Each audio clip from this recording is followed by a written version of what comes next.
ನಮಸ್ಕಾರ, ನ್ಯೂಸ್ 26ಗೆ ಸ್ವಾಗತ. ತೆಂಗಿನ ಚಿಪ್ಪು ಅಂದ್ರೆ ಸುಮ್ಮನೆ ಅಲ್ಲ. ಇದರ ಮ್ಯಾಜಿಕ್ ಗೊತ್ತಾದ್ರೆ ಇನ್ಮುಂದೆ ನೀವು ಡಸ್ಟ್ ಬಿನ್ಗೆ ಹಾಕಲ್ಲ.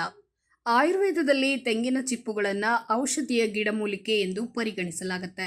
ಜನರು ತೆಂಗಿನ ಚಿಪ್ಪನ್ನ ವೇಸ್ಟ್ ಅಂತ ಭಾವಿಸಿ ಅವುಗಳನ್ನು ಹೆಚ್ಚಾಗಿ ಬಿಸಾಡ್ತಾರೆ. ಆದರೆ ಆಯುರ್ವೇದದ ಪ್ರಕಾರ ತೆಂಗಿನ ಚಿಪ್ಪು, ಸಿಪ್ಪೆ, ನಾರು ಅನೇಕ ರೋಗಗಳಿಂದ ನಮ್ಮನ್ನ ರಕ್ಷಿಸುವ ಮನೆಮದ್ದಾಗಿದೆ. ತೆಂಗಿನ ಮರವನ್ನ ಕಲ್ಪವೃಕ್ಷ ಅಂತಾನೆ ಕರೀತಾರೆ.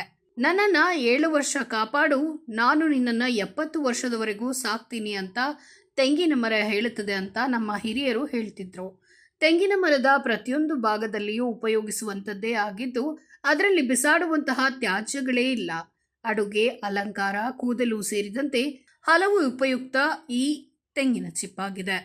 ವೈದ್ಯರಾದ doctor Amit Varma MD medicine ಅವರ ಪ್ರಕಾರ ತೆಂಗಿನಕಾಯಿಯ ಪ್ರತಿಯೊಂದು ಭಾಗವು ಔಷಧೀಯ ಗುಣಗಳಿಂದ ಸಮೃದ್ಧವಾಗಿದೆ. ತೆಂಗಿನ ಚಿಪ್ಪುಗಳು ನಮ್ಮ ಆರೋಗ್ಯಕ್ಕೆ ಅತ್ಯಂತ ಪ್ರಯೋಜನಕಾರಿಯಾಗಿದೆ.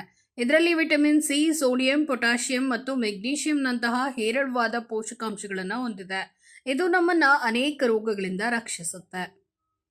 ತೆಂಗಿನ ಚಿಪ್ಪುಗಳು ಕೂದಲನ್ನ ಕಪ್ಪಾಗಿಸಲು ಸಹ ಉಪಯೋಗವಾಗುತ್ತೆ. ಹೇಗೆ ಅಂದ್ರೆ, ತೆಂಗಿನ ಚಿಪ್ಪುಗಳನ್ನ ಬಾಣಲೆಯಲ್ಲಿ ಬಿಸಿ ಮಾಡಿ ನಂತರ ಅದನ್ನ ಪುಡಿ ಮಾಡಬೇಕು.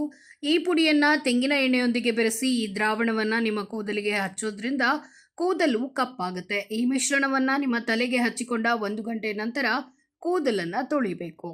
ಇನ್ನು ತೆಂಗಿನ ಚಿಪ್ಪುಗಳ ಮುಟ್ಟಿನ ನೋವಿನಿಂದ ಕೂಡ ಪರಿಹಾರ ನೀಡುತ್ತೆ. ತೆಂಗಿನ ಚಿಪ್ಪುಗಳನ್ನು ಸುಟ್ಟು ನುಣ್ಣಗೆ ಪುಡಿ ಮಾಡಿ ನೀರಿನೊಂದಿಗೆ ಕುಡಿಯೋದ್ರಿಂದ ಮುಟ್ಟಿನ ನೋವು ಕಡಿಮೆ ಆಗುತ್ತೆ ಅಂತ ತಜ್ಞರು ಅಭಿಪ್ರಾಯವನ್ನು ವ್ಯಕ್ತಪಡಿಸಿದ್ದಾರೆ.